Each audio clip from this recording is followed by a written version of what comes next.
Hello नमस्कार दोस्तों। Career sprint India में आपका हार्दिक स्वागत करता हूं। आज आप लोग सभी को जिस चीज़ का इंतज़ार था वो समय अब आ चुका है। जी हाँ दोस्तों, एसआई की वैकेंसियाँ, कांस्टेबल की वैकेंसियाँ, फायरमैन की, ड्राइवर की, इसकी जो है अदर अदर वैकेंसियाँ निकल चुकी है। तो आप जिस चीज़ का इंतज़ार था वो आज घड़ी आ चुकी है। तो आइए हम धीरे-धीरे इस वीडियो के अंदर समझेंगे क्या-क्या इसका रिक्वायरिंग बॉडी रहने वाली है, इसकी नोटिफिकेशन क्या है, उसके बाद इसकी पोस्ट टाइप क्या है, उसके बाद पे रेंज क्या है, जॉब लोकेशन, एप्लीकेशन मोड क्या रहने वाला है, उसके बाद करते हैं लास्ट डेट अप्लाई की। तो हम इस वीडियो में धीरे धीरे समझेंगे क्या है इसका और क्या रहने वाला है। तो रिक्वायरिंग बॉडी की बात करते हैं तो अंडमान एंड निकोबार पुलिस में एसआई की वैकेंसियाँ निकली है। उसके बाद पुलिस की, एसआई की, कांस्टेबल की, फायरमैन की अदर वैकेंसियाँ निकाली गई है। तो अगर हम बात करते हैं इसके नोटिफिकेशन की, तो नोटिफिकेशन नंबर जो है Andaman Nicobar police in the law enforcement agency for the union territory for Andaman Nicobar, और जो इसका नोटिफिकेशन नंबर है A1201/024/1/2024, और जो उसकी डेट है, नोटिफिकेशन डेट है 24 अप्रैल को निकाल दी गई है। और अगर हम पोस्ट टाइप की बात करते हैं तो दोस्तों 498 वैकेंसियाँ, 498 वैकेंसियाँ जो है group B non gazetted group C की पोस्ट निकाली गई है। अगर हम इसकी एग्जीक्यूटिव ब्रांच की बात करते हैं तो उसमें पुलिस रेडियो, उसके बाद पुलिस इंस्पेक्टर की, पुलिस मोटर ट्रांसपोर्ट की, उसके बाद पुलिस मेरीन फोर्स की, फायर की, इसके बाद emergency service, Indian reserve battalion post की, और सब इंस्पेक्टर, कांस्टेबल, फायरमैन, उसके बाद constable driver, radio operator, radio technician, safer operator, उसके बाद फॉलोअर कुक और मैकेनिक, उसके बाद लास्कर एंड मैनी पोस्ट, जो भी मैनी मोर पोस्ट इसके ऊपर निकाली गई है। तो हम इसके बारे में धीरे धीरे समझेंगे क्या कितनी वैकेंसी किसके लिए निकाली गई है। तो यहाँ पर नीचे टेबल हम जानेंगे, इसको समझेंगे। एग्जीक्यूटिव ब्रांच में अगर देखा जाए एसआई और कांस्टेबल की वैकेंसियाँ जो है 219 वैकेंसियाँ इन्होंने रखी है। और अगर पुलिस रेडियो ऑर्गेनाइजेशन की बात करते हैं तो उसमें रेडियो ऑपरेटर, टेक्नीशियन, सिफर की 108 वैकेंसियाँ हैं। उसके बाद फायर एंड एमरजेंसी सर्विस के लिए इन्होंने 99 पोस्ट रखी है। उसके बाद अगर इंडियन रिजर्व बटालियन की बात करते हैं तो इन्होंने 36 पोस्ट रखी है। और अगर पुलिस मोटर ट्रांसपोर्ट की बात करते हैं, उसके बाद एसआई ड्राइवर और मैकेनिक की, तो इसकी 23 पोस्ट है। और अगर पुलिस मराइन फोर्स की बात करते हैं तो इसमें एसआई की अदर वैकेंसियाँ दे के रखी है, जिसमें टोटल अगर देखा जाए तो इसमें 13 है, और जो टोटल वैकेंसियाँ हैं वो 498 वैकेंसियाँ इन्होंने दे के रखी है। और अगर हम डिपार्टमेंट वाइज के हिसाब से करते हैं तो कौन सी किसको कितनी वैकेंसियाँ दी है। अगर सब इंस्पेक्टर की बात करते हैं तो उसकी टोटल 28 वैकेंसियाँ हैं। अनरिजर्व की 4, ओबीसी की 19, एसटी की 4, उसके बाद ईडब्ल्यूएस की 1 वैकेंसी दे के रखी है। और अगर हम सब इंस्पेक्टर एग्जीक्यूटिव डिपार्टमेंटल की बात करते हैं उसकी 3 पोस्टें जो है टोटल वैकेंसी निकली है। उसके अनरिजर्व के लिए 2 पोस्टें रखी गई है। उसके बाद एक पोस्ट जो है एसटी के लिए रखी गई है। अगर कांस्टेबल की बात करते हैं तो कांस्टेबल के लिए दोस्तों टोटल जो वैकेंसियां हैं वो 155 रखी गई है। और अनरिजर्व के लिए 66 दे के रखी है, ओबीसी के लिए 65, उसके बाद एसटी के लिए 9, उसके बाद ईडब्ल्यूएस के लिए 15। अगर हम कांस्टेबल बैट्समैन की बात करते हैं तो इसकी टोटल 4 वैकेंसियां हैं। उसके बाद अगर हम बात करते हैं इसके अनरिजर्व की तो 1 वैकेंसी है। उसके बाद ओबीसी की 2 है, एसटी की नील है। उसके बाद अगर बात करते हैं ईडब्ल्यूएस की तो 1 दे के रखी है। और सफाई कर्मचारी की बात करते हैं तो सफाई कर्मचारी की हमने इन्होंने वैकेंसी जो दे के रखी है टोटल 10 वैकेंसी दे के रखी है। उसके बाद 5 अनरिजर्व के लिए, 4 ओबीसी के लिए, एससी के लिए कोई और एसटी के लिए एक, ओबीसी और एसटी के लिए एक, उसके बाद ईडब्ल्यूएस के लिए 1 वैकेंसी दे के रखी है। अगर फॉलोअर कारपेंटर की बात करते हैं तो मेल के लिए टोटल 1 वैकेंसी है जो दे के रखी है ओबीसी के लिए।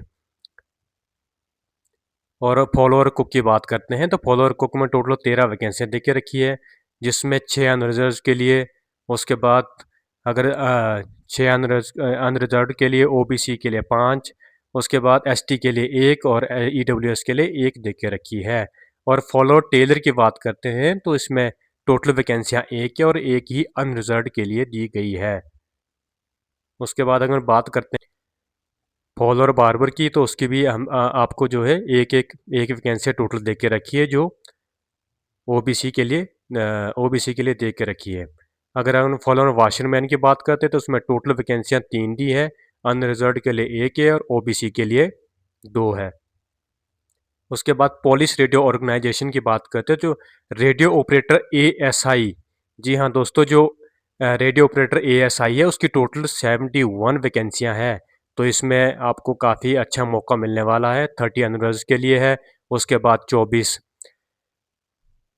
ओबीसी के लिए है, 4 एसटी के लिए है और ईडब्ल्यूएस के लिए 7 वैकेंसियां रखी गई है। अगर हम रेडियो टेक्नीशियन की बात करते हैं तो टोटल जो है 12 वैकेंसियां दी गई है। 6 वैकेंसियां जो दे के रखी है वो अनरिजर्व्ड के लिए है, 4 ओबीसी के लिए, एक जो है एसटी के लिए और एक जो है ईडब्ल्यूएस के लिए दे के रखी है। अगर हम सेफर ऑपरेटर एसआई की बात करते हैं तो उसमें टोटल जो है 2 वैकेंसियां दे के रखी है। एक जो है अनरिजर्व्ड के लिए और एक जो वैकेंसी दे के रखी है वो ओबीसी के लिए दे के रखी है। उसके बाद थिएटर इलेक्ट्रीशियन की बात करते हैं तो उसकी टोटल 4 वैकेंसियां हैं। अनरिजर्व्ड के लिए 2 है, ओबीसी के लिए 2 है। उसके बाद कांस्टेबल की बात करते हैं तो उसमें टोटल एक वैकेंसी दी है, जो एक अनरिजर्व्ड के लिए है। उसके बाद डीजल मैकेनिकल मेल की बात करते हैं तो 2 वैकेंसी दे के रखी है, जो एक अनरिजर्व्ड के लिए और एक ओबीसी के लिए दे के रखी है। तो इस प्रकार दोस्तों आप वीडियो ज़्यादा लंबा होने के कारण मैं वैकेंसी को पूरा प्रॉपर बता नहीं पाऊंगा, तो आप इस वीडियो में पॉज करके आप चेक कर सकते हो कि इसमें कितनी क्या क्या वैकेंसियाँ हैं और इसमें क्या क्या इसमें किस किस पोस्ट के लिए क्या क्या है। तो आप इसमें चेक करते हैं और टोटल की बात करते हैं तो टोटल 498 वैकेंसियाँ हैं, जिसमें 225 अनरिजर्व के लिए, ओबीसी के लिए 200 वैकेंसियाँ रखी गई है और 28 वैकेंसियाँ जो रखी गई है एसटी के लिए और 45 ईडब्ल्यूएस के लिए रखी गई है। उसके बाद हम अगर बात करते हैं कांस्टेबल की, जो यहाँ पर जो ऊपर मैंने डेटा बता दिया ये वही है, उसी में से जो भी है आप इसको चेक कर सकते हो।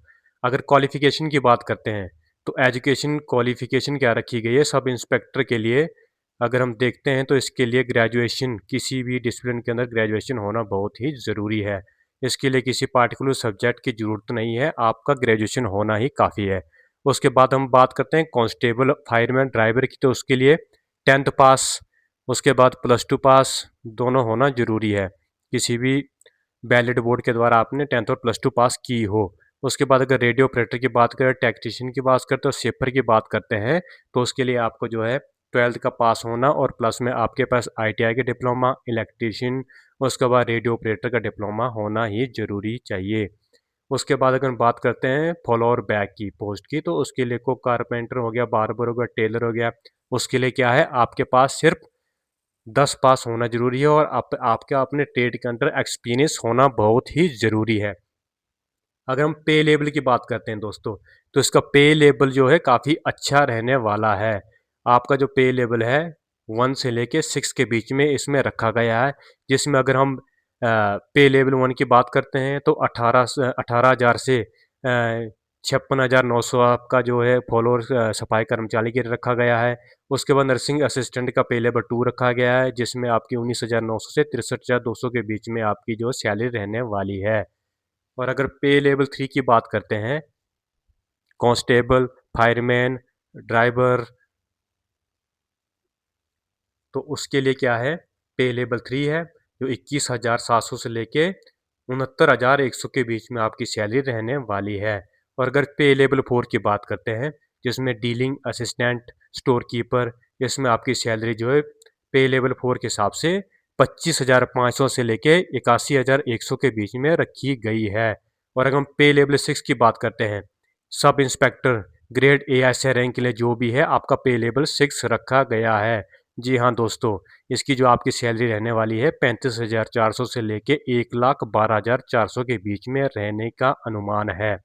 तो अगर हम बात करते हैं आपकी इन हैंड सैलरी कितनी कितनी रहने वाली है, तो ये अलग अलग पोस्ट के हिसाब से अलग अलग लेवल के हिसाब से आपको मिलने वाली है। अगर हम बात करते हैं तो टोटल जो 30,000 से लेके 55,000 पर मंथ आपके उसके अकाउंट में सैलरी आने की उम्मीद है, जिसमें आपका टीए और डीए HRA सब मिला करके इसमें आपको ऐड करके दे दिया जाएगा। अगर हम इसकी नोटिफिकेशन डेट करते हैं तो नोटिफिकेशन जो 24 अप्रैल 2026 को निकला है और जिसकी ऑनलाइन एप्लीकेशन जो फिलिंग स्टार्ट डेट है वो 27 अप्रैल 2026 रहने वाली है और जिसकी ऑनलाइन एप्लीकेशन की लास्ट डेट है उसकी जो है 17 मई 2026 तक आप अपनी फॉर्म फिलअप कर सकते हो। जो भी इसका फिजिकल मेजर एंड स्टैंडर्ड जो भी टेस्ट है वो आपको बाद में नोटिफाई कर दिया जाएगा। उसकी रिटन एग्ज़ाम भी अभी निकली नहीं है। ये जो है ट्रेड के हिसाब से आपको आपका टेस्ट ले लिया जाएगा। तो अगर हम बात करते हैं इसके एज की, तो एज जो है जनरल ओबीसी और डब्ल्यूएस का मैक्सिमम एज जो है ये 30 रखी गई है और एससी एसटी के लिए भी 30 रखी गई है। तो वुमेन और एक्स सर्विसमैन के लिए जैसे ही इसके ऊपर हम आप जो भी ये एज है इसको आप क्या करते हैं इसके ऊपर नोटिफिकेशन को जा करके यहाँ पर आप चेक कर सकते हो। अगर हम इसकी बात करते हैं जो आपका फिजिकल टेस्ट होगा, तो फिजिकल टेस्ट आपका मेजरमेंट एंड एंडोरेंस टेस्ट होगा। उसके बाद आपका रिटन एग्ज़ाम होगा। रिटन एग्ज़ाम के बाद जो है आपका ट्रेड का टेस्ट होगा। ट्रेड के टेस्ट के बाद आपका डॉक्यूमेंट एंड एलिजिबिलिटी वेरिफिकेशन होगा। उसके बाद जो फाइनल मेरिट लिस्ट जारी हो जाएगी। तो दोस्तों अब हम बात करते हैं कि जो भी बच्चे तैयारी कर रहे हैं इन पोस्ट के लिए, तो कृपया अपना ध्यान से कंसंट्रेट करके आप इस चीज़ को फोकस करें और इसमें अपने ज़्यादा से ज़्यादा वैकेंसी ग्रैब करने की कोशिश करें। तो आई होप आपको ये वीडियो अच्छा लगा होगा। अगर आपको ये वीडियो अच्छा लगा है तो आप इस वीडियो को लाइक करें, शेयर करें, उसके बाद चैनल को सब्सक्राइब करना ना भूलें। आपका दिन शुभ हो। धन्यवाद।